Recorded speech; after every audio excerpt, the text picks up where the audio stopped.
Bienvenidos, bienvenidas. Estamos iniciando esta serie de estudios. Hemos titulado toda esta serie de estudios, este espacio, Palabra Viva en todo tiempo. Nos basamos en lo que dice la Escritura en segunda carta de Pablo a Timoteo, capítulo 4, versículo 2, que instes a tiempo y fuera de tiempo. Quiere decir, en todo tiempo, la palabra de Dios tiene que ser predicada, testificada, anunciada, proclamada. En tiempos buenos, en tiempos malos. Cuando se puede, cuando no se puede. Cuando se debe, cuando no se debe. Dice en tiempo y fuera de tiempo. Todo tiempo es bueno para servir la palabra del Señor.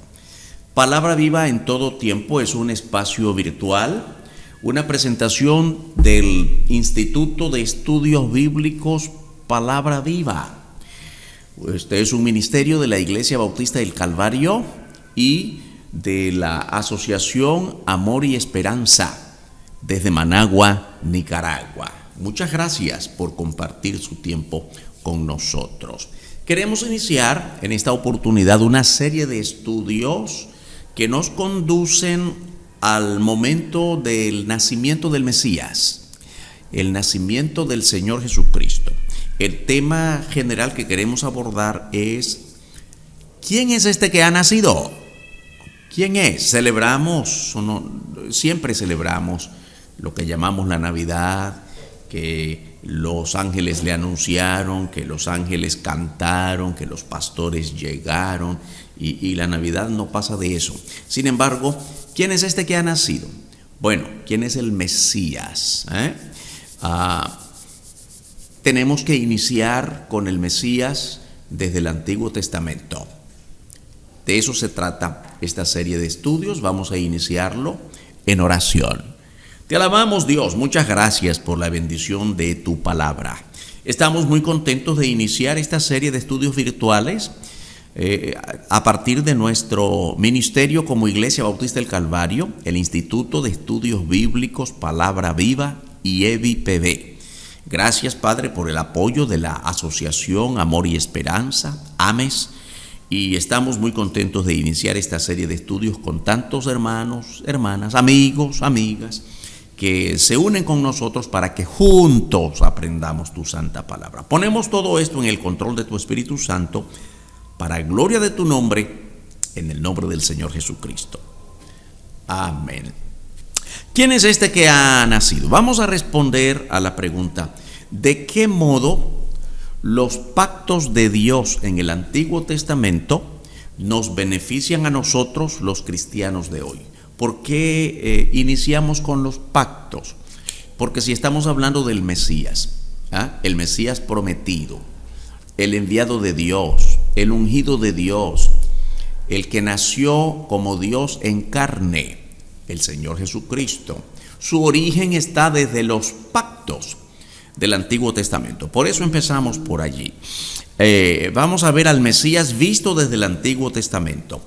El comentarista bíblico Chris Wright escribió así: solamente podremos entender apropiadamente a Jesús si lo vemos a la luz de la historia de Israel, de la cual él, su vida y su obra, es el clímax y cumplimiento. Es decir, el Señor Jesucristo como Mesías, que ya lo vamos a ver desde los pactos del Antiguo Testamento hasta su nacimiento y toda su obra hasta su gloriosa exaltación en los cielos después de su resurrección y ascensión. Cristo es el clímax, el cumplimiento supremo de toda la Escritura. Los pactos en el Antiguo Testamento y su conexión cristológica. Veamos esta primera parte. El primer pacto en la Biblia, no el primer pacto en la Biblia, pero estamos hablando de los pactos que están conectados con el tema específico del Mesías. El primero de ellos es el pacto abrahámico. Sabemos que primero hubo un pacto de Dios con Adán, y eso es lo primero en la Biblia. Sin embargo, partimos del pacto abrahámico como el primer pacto en conexión con un plan de Dios, con una nación y al final con un personaje, es el Señor Jesucristo. El pacto abrahámico aparece como el pacto fundante, el pacto que da origen a los otros pactos que siguen. El propósito de este pacto, como el de todos los demás, es levantar una gran nación. En Abraham tenemos a un hombre llamado por Dios para el beneficio de todas las razas, linajes, culturas en todos los tiempos en el mundo, y con un significado universal, es decir, un pacto con un gran sentido inclusivo, no exclusivo. Una nación para el beneficio de todas las naciones. Este pacto es el pacto fundante, el pacto que da origen a todos los demás. En este pacto se basan todos los demás. Vamos a ver algunas claves teológicas de este pacto. Este estudio no es un estudio muy detallado de cada uno de los pactos, sino cómo estos pactos se conectan con la venida del Mesías, el Señor Jesucristo.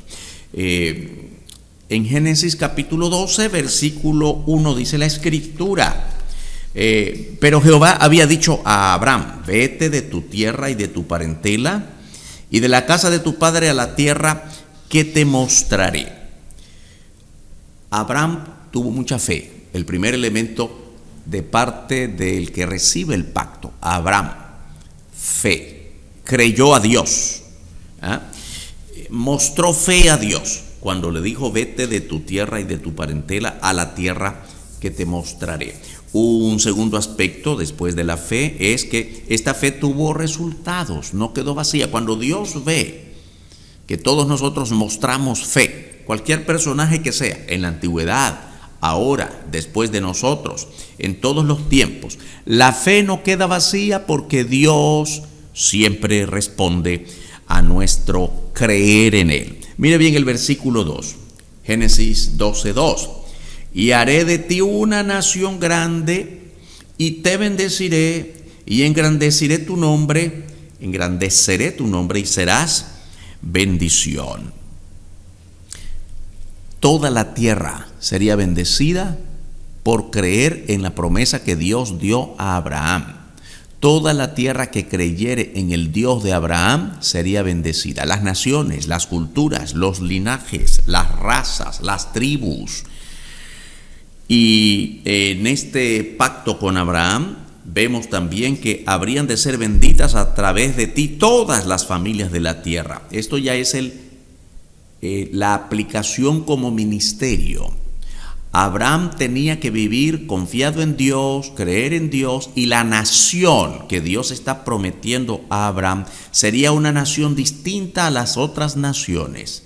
Una nación creyente en Dios, y por su apego a Dios serían benditas todas las naciones de la tierra. Capítulo 12, versículo 3. Dice la Escritura: bendeciré a los que te bendijeren, y a los que te maldijeren maldeciré, y serán benditas en ti todas las familias de la tierra.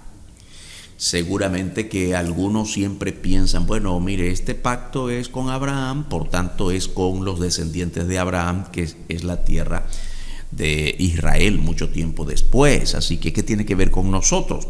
Qué buena pregunta. Esto tiene que ver tiene una aplicación para nosotros como iglesia. ¿De qué manera somos beneficiados todos los creyentes de este tiempo del Nuevo Testamento? Ciertamente no es una promesa para nosotros. Es una promesa a Abraham de que de él se originaría en él una gran nación. Sabemos ya que es el pueblo de Israel. ¿Y qué tiene que ver Israel con nosotros? Por supuesto que en los pactos que siguen vamos a ver más claramente la conexión. No es una promesa para nosotros, pero somos bendecidos por esa promesa, porque dice que todas las naciones serían bendecidas. Así como Abraham y después el pueblo de Israel que se originó de él fue llamado fuera de su entorno: vete de tu tierra y de tu parentela. Obedeció a Abraham y se fue con su familia fuera de su parentela, fuera del lugar donde había nacido, muy lejos de allí, fuera de su entorno. Asimismo, nosotros como iglesia somos llamados fuera. Ese es el sentido de la palabra iglesia en el origen griego de esa palabra. Eclesia, llamar fuera, los llamados fuera, fuera del mundo. No fuera de la gente ni de la sociedad, no fuera del planeta mundo, fuera de la mundanalidad, fuera del carácter pecaminoso del mundo en el cual nacimos y en el cual vivimos. El segundo pacto es el pacto mosaico, el pacto de Dios con Moisés. Es importante señalar en relación a todos los pactos que no es un pacto en el que el hombre tiene palabra. Los pactos de Dios no son como muchos hoy interpretan, pacte con Dios, haga arreglo con Dios. No. Los pactos son de Dios con el hombre, en cada uno de los casos en los que el hombre no tiene palabra. Abraham, vete de tu tierra y de tu parentela. Abraham obedeció y se fue. Después viene todo lo que Dios mandó a Moisés en el pacto con Moisés, el pacto mosaico, y Moisés tampoco opinó ni dijo, Señor, me parece que estoy de acuerdo. No, pacto de Dios. Lo que el hombre tiene que hacer en todos estos pactos y lo nuestro ahora en relación a Dios es simple obediencia por creer en Él, por nuestra fe en Él. El pacto de Moisés, la historia de Israel. Cuando ya Dios llama a Moisés, ya el pueblo de Israel existe, se centra la historia en el comienzo de la vida del llamado de Moisés, en la esclavitud, están esclavizados en Egipto, pero ya existen como nación. La historia de Israel no debe ser vista como un fin en sí mismo. Dios e Israel nada más. Oiga, cada vez que nosotros decimos que anunciamos a Dios y hacemos énfasis en el Antiguo Testamento, mucha gente siempre piensa, pero ¿por qué Dios siempre pensó solo en Israel? ¿Acaso Dios quería la salvación solo para esa nación? ¿Qué hay de nosotros los que no somos israelitas o judíos o hebreos? Pues tenemos que entender muy bien que Dios no pensó solamente en la salvación de Israel. El propósito de Dios con levantar una gran nación en el Antiguo Testamento no era salvar una nación, sino que esta nación con características especiales, nación santa, pueblo escogido, real sacerdocio, etcétera, fuera el instrumento que Dios iba a usar para la salvación del mundo, la proclamación de su verdad. Esto implica que el pacto con Moisés tenía un propósito misionero. Israel no existió solo para sí mismo, sino para las naciones. Algunos elementos para resaltar de esta característica importante, el carácter misionero del pacto de Dios con Moisés. El propósito de las plagas. Se desarrolla todo el llamado de Dios a Moisés. Moisés va a Egipto, donde están esclavizados los hebreos, y habla con el faraón. El faraón se niega tantas veces a dejarlos ir como Dios había mandado, por tanto Dios desata las plagas. Es interesante este dato histórico bíblico que nosotros como acuciosos estudiosos de la Biblia tenemos que aprender y no olvidar y enseñar a toda la gente. Las plagas fueron 10. Mucha gente dice las 7 plagas de Egipto. Bueno, no son 7, son 10. La diferencia es que las primeras 3 Dios las desplegó sobre todos, sobre hebreos y sobre egipcios. El propósito de Dios era que también quería darse a conocer como el Dios de los hebreos, porque los hebreos no le conocían. Por esa razón es que cuando Dios llama a Moisés y Moisés quiere ir, Dios le dice que vaya. La primera reacción de Moisés es que no quería ir. No me conocen, ¿qué voy a decir? No puedo hablar, mejor escoge a otro. Y Moisés, en términos humanos, tenía razón. ¿Cómo voy a llegar yo a decir, Dios me envió? ¿Quién es Dios? ¿Quién es tu Dios? Y por eso el Señor, toda aquella historia en el Éxodo, el Señor diciéndole, ve y dile, yo soy el que soy.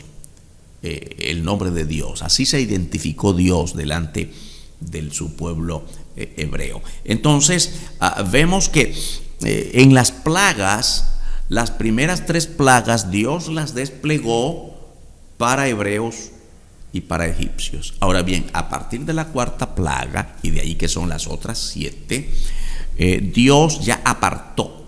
El pueblo de Israel fue protegido de las otras plagas, de modo que estas plagas, las últimas 7, afectaron únicamente a los egipcios y de modo especial a la familia del faraón. El propósito de las plagas entonces era que todos los egipcios y todas las naciones más allá de este imperio tuvieran una visión acerca de lo que significaba ser hebreo, la nación que Dios había llamado, que había conformado allí en medio de Egipto. Pero la idea era, este Dios de los hebreos es el Dios creador del mundo, es el Dios que tiene dominio sobre todas las naciones. En Éxodo capítulo 9, el versículo 14 dice así la Escritura. Éxodo 9, 14, vamos a ir allí, lo leo de esta manera, 9 al 14. Y en Éxodo: porque yo enviaré esta vez a todas mis plagas a tu corazón, sobre tus siervos y sobre tu pueblo, para que entiendas que no hay otro como yo en toda la tierra. Comprende la relación, que Dios no es solamente el Dios de los hebreos. Quiere mostrarse al pueblo hebreo para ser conocido en toda la tierra. Y el verso 16, siempre en Éxodo capítulo 9, dice así la Escritura: y a la verdad yo te he puesto para mostrar en ti mi poder, y para que mi nombre sea anunciado en toda la tierra. Anunciado. El pueblo más allá de Egipto y más allá de los hebreos no iba a conocer a Dios porque sí, por ver la luna o por ver las estrellas o por ver el sol. No, alguien tenía que anunciarlo. ¿Quién? El pueblo de Israel. Aquí vamos viendo la relación poco a poco de este Mesías que es anunciado, que saldría del linaje de Israel. Sería el Mesías para todo el mundo. Por eso es que estamos viendo quién es este que ha nacido, quién es el Mesías y para qué. Para rescatar, redimir al mundo. Siempre en Éxodo, en el capítulo 9, versículo 29. Y le respondió Moisés. Moisés está hablando con el faraón aquí. Y le respondió Moisés al faraón: tan pronto salga yo de la ciudad, extenderé mis manos a Jehová, y los truenos cesarán, y no habrá más granizo, para que sepas que de Jehová es la tierra. ¿Comprende? El mensaje del pueblo de Israel es para el mundo, para la tierra.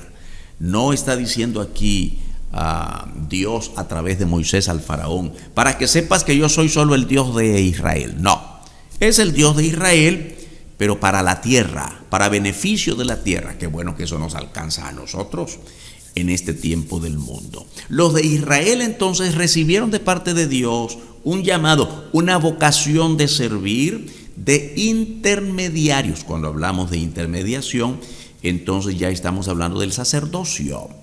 Intermediarios, un puente entre Dios y el resto de las naciones. Lo leemos así en Éxodo 19, los versos 5 y 6.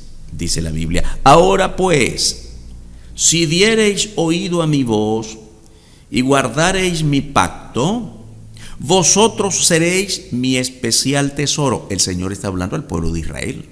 Vosotros, el pueblo de Israel, seréis mi especial tesoro sobre todos los pueblos, porque mía es toda la tierra, y vosotros me seréis un reino de sacerdotes y gente santa.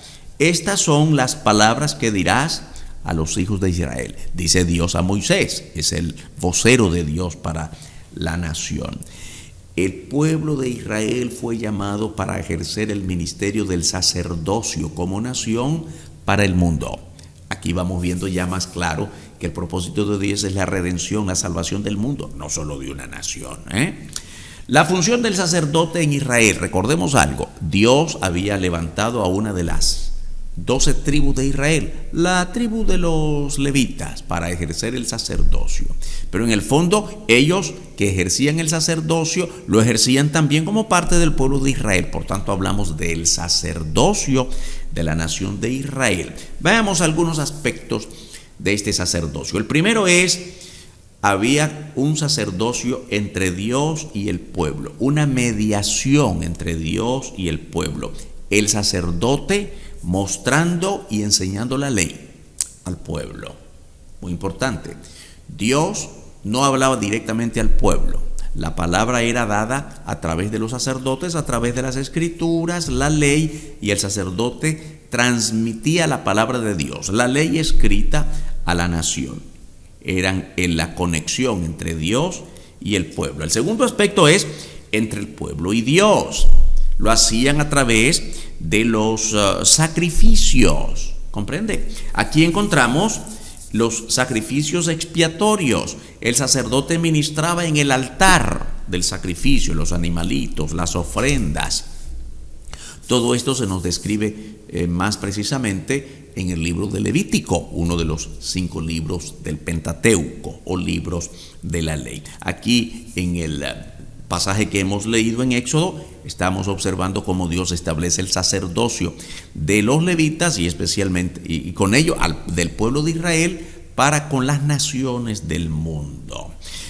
El pueblo de Israel debía cumplir una función de sacerdocio ante el resto de las naciones. Ahora bien, un aspecto más: para cumplir su vocación sacerdotal como intermediarios, había que cumplir un elemento ético, un elemento de comportamiento digno delante de Dios. No como cualquier nación. Todas las otras naciones adoraban sus propios dioses, vivían leyes hechas por ellos mismos, pero esta es la ley que Dios mismo escribió. Todos nosotros podemos entender, porque hoy también en todos los países del mundo hay leyes. ¿Quiénes hacen esas leyes? Bueno, los conglomerados políticos, congresos, las asambleas nacionales, gentes electas para escribir las leyes y ejercer las leyes, administrar las leyes. ¿Sabe lo diferente del pueblo de Israel en el tiempo del Antiguo Testamento? Que ellos no tuvieron un parlamento, una asamblea, un congreso. Dios les dio sus propias leyes. Él las escribió con su mano, con su dedo santo, y las transmitió al pueblo a través de Moisés. De una larga historia que ya muy bien conocemos en las escrituras. Así que la ética del pueblo de Israel tenía que ser diferente del modo de vivir, de los principios morales de las otras naciones. En Deuteronomio, vamos a la palabra, capítulo 4, versos 5 y 6. Dice así la escritura, Deuteronomio 4, 5 y 6. Mirad, yo os he enseñado estatutos y decretos, dice Dios al pueblo de Israel, como Jehová mi Dios me mandó, para que hagáis así en medio de la tierra en la cual entráis para tomar posesión de ella. Guardadlos pues y ponedlos por obra, porque esta es vuestra sabiduría y vuestra inteligencia ante los ojos de los pueblos, los cuales oirán todos estos estatutos y dirán: ciertamente, pueblo sabio y entendido, nación grande es esta. Amén. Qué tremenda palabra, hermanos y hermanas. Dice acá, la sabiduría de este pueblo y tu inteligencia ante todos los pueblos. Otra vez, la conexión de la nación de Israel, nación sacerdotal, para con las naciones. No para con ella misma solamente, sino para con el mundo entero. El tercer pacto que tiene conexión, y este de modo más directo, es el pacto davídico, el pacto de Dios con David. El pacto mesiánico, también así se llama. Todos los pactos anteriores incluían también un alcance global o misionero. Ya vimos la misión del pueblo de Israel, su misión sacerdotal para el mundo. La razón de ser de Israel en el sentido de las promesas que Dios les dio no estuvieron en función exclusiva solo de ellos, sino para con el mundo. En pocas palabras, Israel existe no para sí mismo, sino para ser bendición a las naciones y para conducir a estas naciones a adorar al único Dios verdadero. Ahora estamos más claros.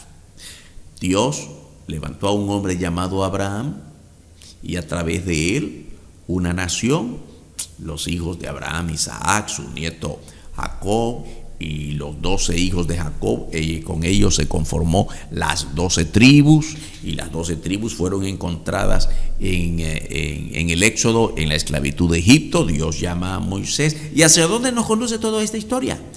Hasta el Mesías, la conformación de una nación santa, diferente, sacerdotal, de la cual saldría un Mesías. ¿Quién es este que ha nacido? El Mesías. ¿Quién es el Mesías? Lo encontramos aquí, señalado desde estos pactos del Antiguo Testamento. Y llegamos al momento en el que Dios hace un pacto con David, el rey David. Y Israel existe entonces para las naciones. Y exactamente Dios hace un pacto con David en el que se trata de 4 cosas: una casa, un templo, un trono y un reino. Vamos a ver primero, una casa. La primera promesa de Dios a David trata de la casa o descendencia. Casa aquí no es el edificio, la casa donde vivió David, el techo, etcétera. No, la descendencia, la casa, el linaje de David. El hijo de David, Jesús, el Mesías, se sentaría en su trono como rey de Israel después de su muerte y su resurrección. Es una larga historia que ya conocemos. El Señor Jesús tuvo una primera venida, vino a este mundo como niño, nació como hombre, Dios en carne, Dios encarnado, el Emmanuel, Dios con nosotros, para el pueblo de Israel. Entonces, cuando el Señor Jesucristo vino, se dio cumplimiento para venir a morir por la humanidad, por toda la raza humana, no solamente por una nación llamada Israel. Él vino a morir por todo ser humano. Ahora bien, esta primera parte de el Mesías, cuando él viene para establecer su reino, fue rechazado por el pueblo de Israel. El reino fue rechazado, por tanto, el reino fue postergado. Postergado en el sentido de que todavía el Señor Jesús no ha venido a reinar. Es un reino venidero, un reino en el que del cual esperamos su cumplimiento. La segunda parte de este pacto, primero fue la casa de David, segundo, el templo. La segunda promesa dada a Dios a David trata con el templo de David. David quería edificar un templo, una casa de adoración a Dios. Dios no se lo permite y le dice a David, le anuncia al rey David que será a su hijo Salomón que se le permitiría levantar este templo. Una gran historia acerca del templo en Jerusalén, el símbolo más grandioso de la nación como tal, físicamente, el hermoso templo. Una gran historia en todo el Antiguo Testamento. El templo, porque allí era el lugar exacto donde estaba el lugar del sacrificio, que antes había sido el tabernáculo. Desde que estaban en su travesía, en su largo caminar desde el desierto, cuando salieron de la esclavitud de Egipto en camino a tomar posesión de la tierra prometida en las tierras de Canaán, allí Dios en medio del desierto ordenó al pueblo de Israel que levantara un tabernáculo con estos elementos: el lugar santo, el lugar santísimo, el atrio, especialmente el lugar cumbre, que es el lugar del sacrificio, el altar, y toda la función particular de los sacerdotes levitas, hasta su vestimenta y su purificación y tantas cosas alrededor del lugar del sacrificio y del lugar santísimo que era el tabernáculo, que mucho tiempo después llegó a ser el templo, un lugar maravilloso en toda la historia del pueblo de Israel, allí en la ciudad principal, Jerusalén. El tercer elemento de este pacto de Dios con David, el pacto davídico, es el trono. Ya vimos primero la casa, la descendencia, el linaje de David.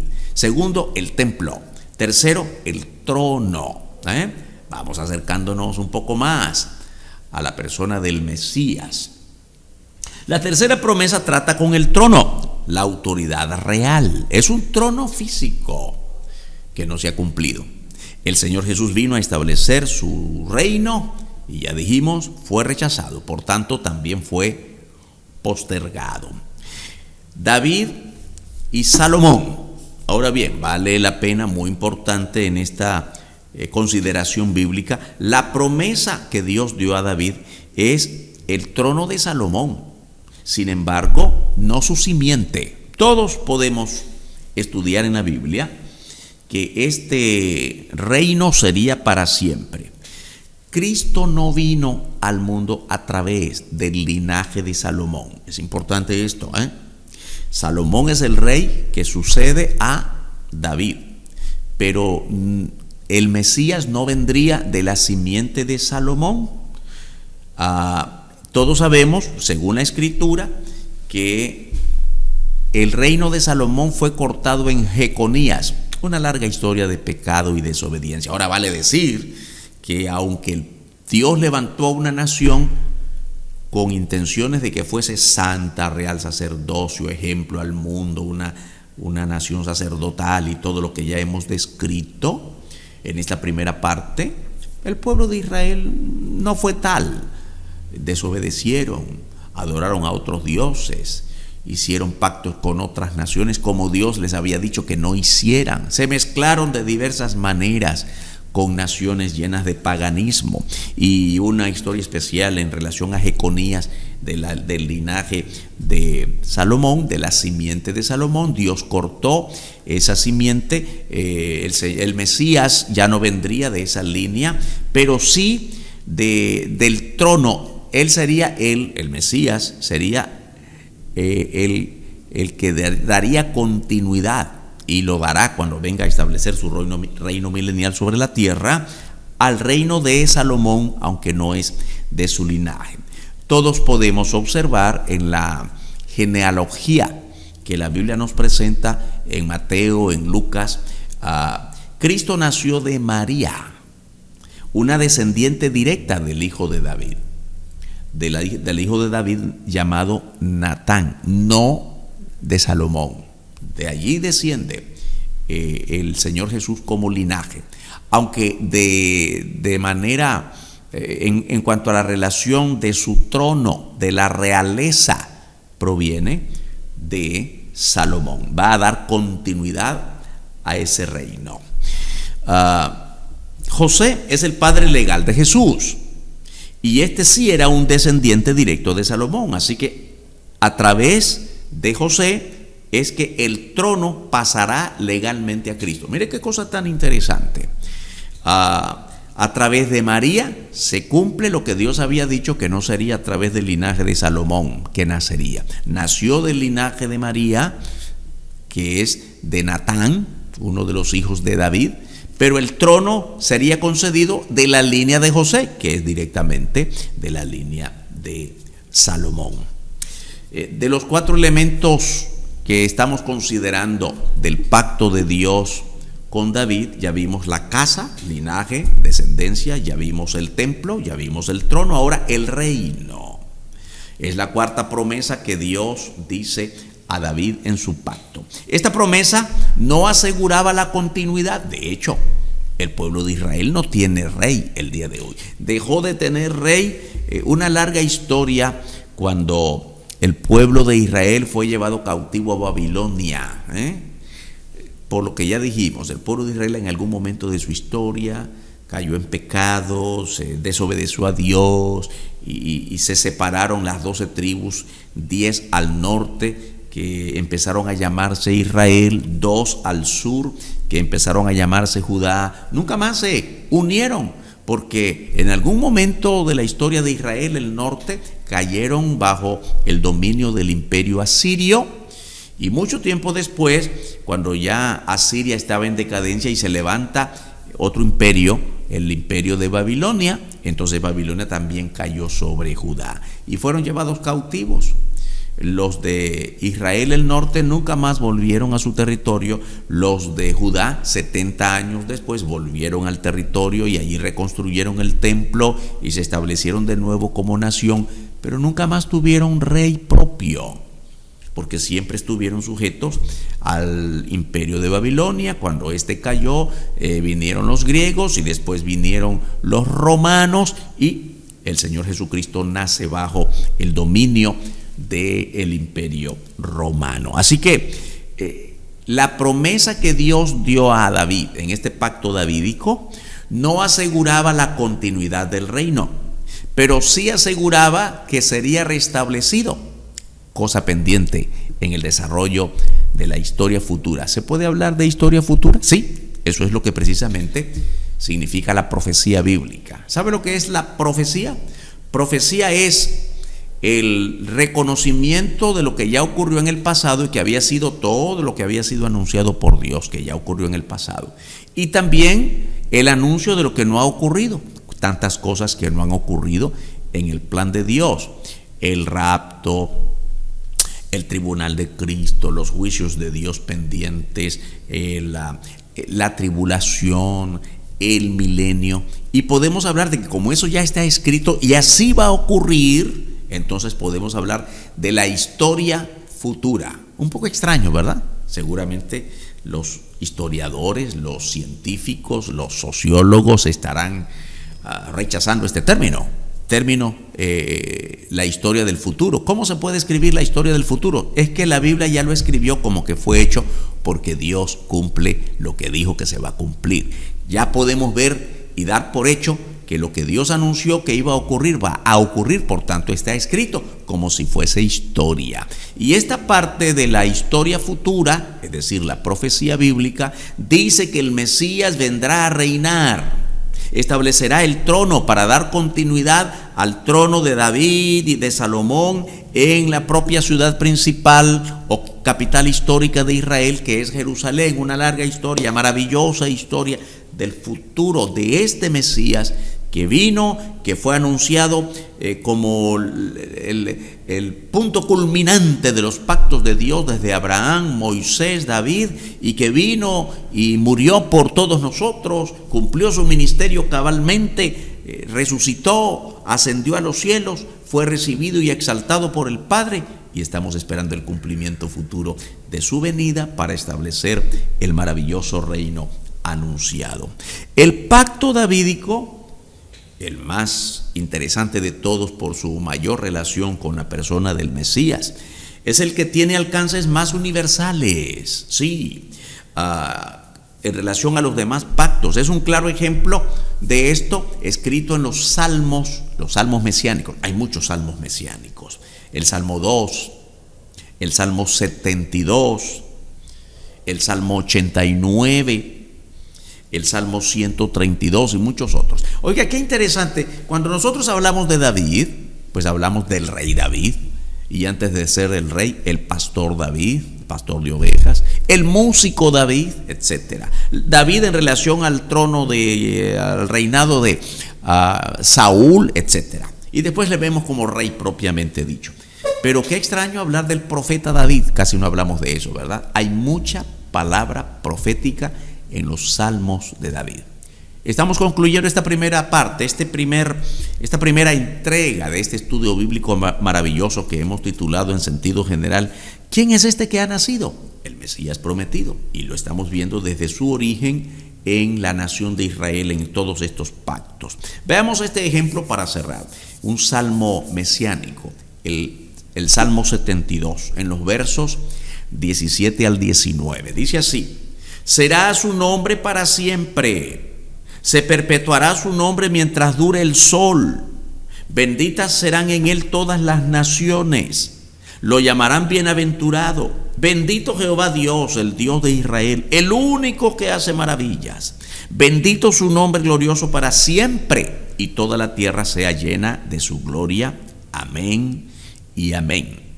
En el capítulo 7, en el Salmo, en segundo libro de Samuel, que queremos dar también lectura, porque allí en el segundo libro de Samuel, capítulo 7, es cuando encontramos la profecía de este Mesías del Salmo 72. Y cuando tus días sean cumplidos y duermas con tus padres, Dios hablando a través de Samuel con el rey David, con David, y duermas con tus padres, yo levantaré después de ti a uno de tu linaje, el cual procederá de tus entrañas, y afirmaré su reino. Él edificará casa a mi nombre, yo afirmaré para siempre el trono de su reino. Bueno, cualquiera dice, yo afirmaré, él levantará casa a mi nombre. Se trata de Salomón. Sí, Salomón. pero del linaje de la familia de David, y el trono de Salomón tendrá continuidad a través del Mesías. Por eso dice: yo afirmaré para siempre el trono de su reino. Salomón no vivió para siempre, David no vivió para siempre, el Mesías es para siempre. El Mesías es el Hijo de Dios, por tanto es Dios. Y como cerramos aquí en el Salmo 72, verso 19, bendito su nombre glorioso para siempre, y toda la tierra sea llena de su gloria. Amén y amén. Gracias por estar con nosotros en esta primera parte. Les invitamos a estar pendientes de la siguiente parte, que vamos a dar continuidad a los otros pactos que anuncian la llegada del Mesías y su cumplimiento, que fue maravilloso. Muchas gracias. Dios bendiga esta palabra.